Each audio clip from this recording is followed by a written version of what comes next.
স্বাগতম আমাদের আজকের ডকুমেন্টারিতে। আজ আমরা ঘুরে দেখাবো পৃথিবীর সবচেয়ে বড় রহস্যময় জঙ্গল অ্যামাজন রেইন ফরেস্ট। এই জঙ্গলে লুকিয়ে আছে হাজার হাজার অজানা প্রাণী, হাজার বছরের পুরনো গাছপালা আর শত শত উপজাতি গোষ্ঠীর ইতিহাস। এটি শুধু একটি বন নয়, এটি পৃথিবীর ফুসফুস, যা আমাদের প্রতিদিনের বাতাস বিশুদ্ধ রাখতে সহায়তা করে। চলুন জেনে নেওয়া যাক এই বিস্ময়কর অরণ্য সম্পর্কে, এর সৌন্দর্য, সংগ্রাম আর ভবিষ্যতের আশা। অ্যামাজন রেইন ফরেস্ট দক্ষিণ আমেরিকার বিস্তীর্ণ এলাকা জুড়ে বিস্তৃত। এই বনটি প্রায় 70 লক্ষ বর্গ কিলোমিটার জুড়ে ছড়িয়ে আছে। এটি 9টি দেশে বিস্তার লাভ করেছে: Brazil, Peru, Colombia, Venezuela, Ecuador, Bolivia, Guyana, Suriname এবং ফ্রেঞ্চ গায়ানা। এর মধ্যে সবচেয়ে বড় অংশটি রয়েছে ব্রাজিল। এই বিশাল বনভূমির মধ্য দিয়ে প্রবাহিত হয়েছে অ্যামাজন নদী, পৃথিবীর জলের সমৃদ্ধ নদী। বনের অধিকাংশ অঞ্চল ঘন, স্যাঁতসেঁতে এবং বছরের বেশিরভাগ সময় বৃষ্টিময়। এই জঙ্গলে পৃথিবীর অক্সিজেন উৎপাদনের প্রায় 20% সরবরাহ করে বলে এটিকে পৃথিবীর ফুসফুস বলা হয়। অ্যামাজন রেইন ফরেস্ট পৃথিবীর সবচেয়ে সমৃদ্ধ ও বৈচিত্র্যময় আবাসস্থল। এখানে প্রায় 40,000 প্রজাতির গাছ, 1300 প্রজাতির পাখি, 400 প্রজাতির স্তন্যপায়ী প্রাণী, 378 প্রজাতির সরীসৃপ এবং অসংখ্য পতঙ্গ ও মাছের প্রজাতি রয়েছে। এখানে থাকা প্রতিটি প্রাণী এবং গাছপালা প্রকৃতির ভারসাম্য রক্ষার গুরুত্বপূর্ণ ভূমিকা রাখে। অ্যামাজনের গহীনে দেখা যায় jaguar, sloth, poison dart frog, পিঁপড়া ভুক, ভালুক। তেমনি গাছের উপরে স্তরে স্তরে বাস করে টৌকান, ম্যাকাও, হ্যামিংবার্ড এর মতো রঙিন পাখি। এই বনে রয়েছে এমন অনেক প্রজাতি যা পৃথিবীর আর কোথাও দেখা যায় না, যাদের বলে এন্ডেমিক স্পেসিস। প্রতিদিন বিজ্ঞানীরা এখানে নতুন নতুন প্রজাতির সন্ধান পান। পতঙ্গের দুনিয়ায় এখানে বিশাল। একটি মাত্র গাছে 50টির বেশি পিঁপড়া থাকতে পারে। মাছের মধ্যে রয়েছে পিরানহা, অ্যারাপাইমা ও ইলেকট্রিক্যাল ইল। অ্যামাজনের প্রাণী জগৎ শুধু বিচিত্র নয়, বরং অনেক ক্ষেত্রে বিপজ্জনকও। আবার কিছু প্রজাতির রয়েছে বিলুপ্তির মুখে, কারণ বন ধ্বংসের কারণে তাদের আবাসস্থল সংকুচিত হয়ে পড়েছে। এই জীববৈচিত্র্যের বিশ্বাসীদের জন্য অমূল্য সম্পদ। খাদ্য, ওষুধ, পরিবেশ সুরক্ষায় সবকিছুতে এর প্রভাব অপরিসীম। অ্যামাজন রেইন ফরেস্টে আজও বসবাস করে প্রাচীন আদিবাসী জনগোষ্ঠী, যারা শত শত বছর ধরে এই জঙ্গলকে নিজেদের বাড়ি হিসেবে গড়ে তুলেছে। এখানে প্রায় 400টিরও বেশি ভিন্ন ভিন্ন উপজাতি গোষ্ঠী আছে, যাদের অনেকে এখনো বাইরের জগৎ থেকে অনেকটা বিচ্ছিন্নভাবে জীবনযাপন করে।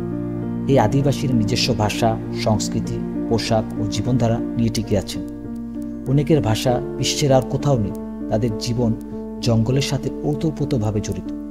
তারা গাছপালা, নদী, পশু পাখি সবকিছু সম্মানের চোখে দেখে এবং প্রাকৃতিক সম্পদের ব্যবহার করে অত্যন্ত সংযমের সাথে। তাদের প্রধান জীবিকা হচ্ছে শিকার, মাছ ধরা, ফলমূল সংগ্রহ ও আদিম কৃষিকাজ। তারা বন থেকে ওষুধ, খাবার, কাঠ সংগ্রহ করে, তবে কখনো পরিবেশ ধ্বংস করে না। কিছু উপজাতি এখনও আধুনিক শিক্ষার সাথে সংযুক্ত হলেও তাদের ঐতিহ্য রক্ষা করে চলেছে অনেকেই।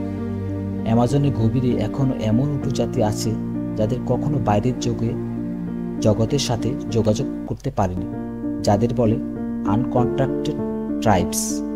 কিন্তু বন উজাড়, খনিজ খনন এবং উন্নয়নের নামে এই আদিবাসীদের আবাসস্থল দিন দিন সংকুচিত হয়ে যাচ্ছে।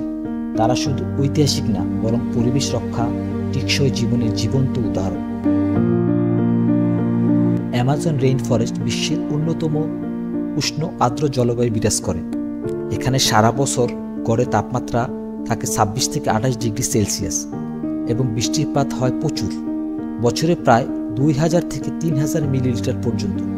এই নিরবিচ্ছিন্ন বৃষ্টিপাত ও উষ্ণতার জঙ্গলের ভেতরে একটানা সবুজ পরিবেশ তৈরি করে রেখেছে। এই বনে যে পরিমাণ জলীয় বাষ্প সৃষ্টি হয় তা শুধু দক্ষিণ আমেরিকা নয়, বরং বিশ্বের জলবায়ু ভারসাম্য রক্ষার গুরুত্বপূর্ণ ভূমিকা পালন করে। অ্যামাজনকে প্রায়ই বলা হয় পৃথিবীর ফুসফুস, কারণ এটি বিশাল পরিমাণে কার্বন ডাই অক্সাইড শোষণ করে এবং অক্সিজেন উৎপন্ন করে। তবে গত কয়েক দশকে বন উজাড়, খনন, অগ্নিসংযোগ অ্যামাজনের পরিবেশকে মারাত্মক হুমকির মুখে ফেলেছে। গাছ কেটে ফেলা হলে শুধু প্রাণীকুল ও উপজাতি ক্ষতিগ্রস্ত হয় না, বরং বৈশ্বিক জলবায়ু পরিবর্তনের গতি ত্বরান্বিত হয়। বনের অনেক অংশে এখনও বৈচিত্র্য হারাচ্ছে, তাপমাত্রা বাড়ছে এবং ভূমি শুকিয়ে যাচ্ছে। জলবায়ু পরিবর্তনের এই ধাক্কা অ্যামাজন পুরো বিশ্বের জন্য এক অশনি সংকেত। এই কারণে পরিবেশবিদরা বারবার সতর্ক করছেন, যদি আমরা অ্যামাজন রক্ষা করতে না পারি তাহলে পৃথিবীর জলবায়ু ব্যবস্থা ভেঙে পড়তে পারে। অ্যামাজন জঙ্গলের জীববৈচিত্র্যের ও জলবায়ু শুধু দক্ষিণ আমেরিকা নয়, বরং পৃথিবীর জন্য অত্যন্ত গুরুত্বপূর্ণ। কিন্তু আজ এই প্রাকৃতিক আশ্চর্য স্থানের অস্তিত্ব হুমকির মুখে। প্রথমত বন উজাড়। এই অঞ্চলের সবচেয়ে বড় বিপদের একটি। প্রতিদিন হাজার হাজার হেক্টর গাছ কেটে ফেলা হচ্ছে কৃষি জমি তৈরি ও পশুপালন বা কাঠ সংগ্রহের জন্য। এর ফলে প্রাণী ও উদ্ভিদের আবাসস্থল ধ্বংস হচ্ছে এবং বৈচিত্র্য দ্রুত হারিয়ে যাচ্ছে। দ্বিতীয়ত বনভূমিতে অগ্নিকাণ্ড একটি বড় সমস্যা। অনেক সময় মানুষ ইচ্ছাকৃতভাবে জমি পরিষ্কার করতে আগুন লাগায়, যা ছড়িয়ে পড়ে পুরো বনে। এতে শুধু গাছপালায় নয়, বাতাসে প্রচুর পরিমাণ কার্বন নিঃসরণ হয়, যা জলবায়ু পরিবর্তনে আরো খারাপ করে তোলে। তৃতীয়ত খনন প্রকল্প ও রাস্তা নির্মাণ অ্যামাজনের গভীরে ঢুকে যাচ্ছে। এগুলির ফলে অনেক উপজাতি ও জনগোষ্ঠী বাস্তুচ্যুত হচ্ছে এবং তাদের জীবিকা ও সংস্কৃতি ধ্বংস হচ্ছে। চতুর্থত জলবায়ু পরিবর্তনের প্রভাব সরাসরি অনুভূতি হচ্ছে। বৃষ্টির প্যাটার্ন বদলে যাচ্ছে, নদীর স্তর কমে যাচ্ছে এবং গাছের বৃদ্ধি ধীর হয়ে যাচ্ছে। এই সব বিপদের সম্মিলিত প্রভাবে অ্যামাজন রেইন ফরেস্টকে টিপিং পয়েন্ট এর দিকে ঠেলে দিচ্ছে। অর্থাৎ এমন এক পর্যায়ে আসতে পারে যখন জঙ্গল আর স্বাভাবিকভাবে ফিরে আসবে না। বিজ্ঞানীরা সতর্ক করেছেন, যদি এই হার অব্যাহত থাকে তবে আগামী কয়েক দশকের মধ্যে অ্যামাজনের বিশাল অংশ শুকিয়ে যাবে এবং এটি এক সময়কার সবুজ স্বর্গ থেকে রূপ নেবে এক শুষ্ক ও ধ্বংসপ্রাপ্ত অঞ্চলে। অ্যামাজন রেইন ফরেস্টকে বলা হয় পৃথিবীর ফুসফুস, কারণ এটি প্রতি বছর crore crore ton carbon die oxide শোষণ করে এবং অক্সিজেন নিঃসরণ করে। এই বন বিশ্বের জলবায়ু নিয়ন্ত্রণে গুরুত্বপূর্ণ ভূমিকা রাখে। অ্যামাজনের বিশাল বৃক্ষরাজি বায়ুমণ্ডল আর্দ্রতা সরবরাহ করে, যা শুধুমাত্র দক্ষিণ আমেরিকায় নয় বরং আফ্রিকা ও এশিয়ার বৃষ্টিপাতের প্যাটার্নে প্রভাব ফেলে। যদি অ্যামাজন ধ্বংস হয়ে যায়, বিশ্বজুড়ে খরা, অতিবৃষ্টি ও চরম আবহাওয়ার ঘটনা বেড়ে যাবে। এই বন বিশাল পরিমাণ কার্বন ডাই অক্সাইড সংগ্রহ করে রাখে।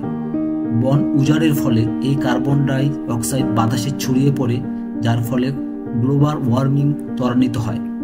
বিশ্বের ঔষধ, গবেষণা ও খাদ্য উৎপাদনের অনেক উপাদান এই জঙ্গল থেকেই আসে। অ্যামাজনের ধ্বংস মানে ভবিষ্যতের ঔষধ বা বিজ্ঞান চর্চার বিশাল সম্ভাবনার অবসান। অ্যামাজন নদীর পানির প্রবাহ ও বৃষ্টিপাত সারা বিশ্বে জলচক্রে প্রভাব ফেলে। এর পরিবর্তন হলে কৃষিকাজ, নদীপথ ও জল সরবরাহ ব্যবস্থা বিপর্যস্ত হতে পারে। সার্বিকভাবে অ্যামাজনের ভবিষ্যৎ শুধু দক্ষিণ আমেরিকা নয়, এটা পুরো পৃথিবীর ভবিষ্যতের সঙ্গে ওতপ্রোতভাবে জড়িত। অ্যামাজন রেইন ফরেস্টের বিপর্যয় ঠেকাতে বিশ্বজুড়ে নেওয়া হয়েছে নানা রকমের উদ্যোগ। সরকার, আন্তর্জাতিক সংস্থা, পরিবেশবাদী দল ও স্থানীয় আদিবাসী সম্প্রদায় সকলে মিলে চেষ্টা করছে বন রক্ষা ও পুনরুদ্ধারের। জাতিসংঘ, WWF এবং অন্য অনেক পরিবেশ সংস্থা অ্যামাজনের সংরক্ষণের জন্য অর্থায়ন ও সচেতনতা বৃদ্ধির কাজ করছে। স্থানীয় আদিবাসী জনগোষ্ঠী শতাব্দী ধরে অ্যামাজনের বনকে টিকিয়ে রেখেছে। তাদের ভূমি অধিকার রক্ষা ও পরিবেশ সংরক্ষণে তাদের নেতৃত্বে আনা হচ্ছে। ধ্বংসপ্রাপ্ত এলাকায় আবার বৃক্ষরোপণ করা হচ্ছে। হাজার হাজার গাছ লাগানোর প্রকল্প চালু রয়েছে, যাতে বনের হারানো ভারসাম্য ফিরিয়ে আনা যায়। স্যাটেলাইট ও ড্রোন ব্যবহার করে বন উজাড় শনাক্ত করা হচ্ছে এবং অবৈধ কাঠ কাটার বিরুদ্ধে ব্যবস্থা নেওয়া হচ্ছে। স্থানীয় এবং বৈশ্বিক পর্যায়ে মানুষ সচেতন করার জন্য প্রচারণা, তথ্যচিত্র ও শিক্ষা কর্মসূচি পরিচালিত হচ্ছে। এই সমস্ত উদ্যোগ যদি সঠিকভাবে বাস্তবায়ন করা যায়, তাহলে এখনো সম্ভব অ্যামাজনের ভবিষ্যৎ রক্ষা করা। অ্যামাজন শুধু একটি বনই নয়, এটি পৃথিবীর ফুসফুস, জীববৈচিত্র্যের এক বিশাল আশ্রয়স্থল এবং কোটি কোটি মানুষের জীবনের সাথে জড়িত। তবে এই বিস্ময়কর জঙ্গল আজ হুমকির মুখে। আমরা যদি একসাথে চেষ্টা না করি, তাহলে হারাতে পারি পৃথিবীর এক অমূল্য সম্পদ। আসুন আমরা সবাই মিলে সচেতন হই, পরিবেশ রক্ষায় ভূমিকা রাখি। আপনি যদি এই ভিডিওটিতে ভালোবেসে থাকেন তাহলে লাইক দিন, শেয়ার করুন এবং আমাদের চ্যানেলটি সাবস্ক্রাইব করতে ভুলবেন না। পরবর্তী দেশের ডকুমেন্টারির জন্য আমাদের সাথেই থাকুন।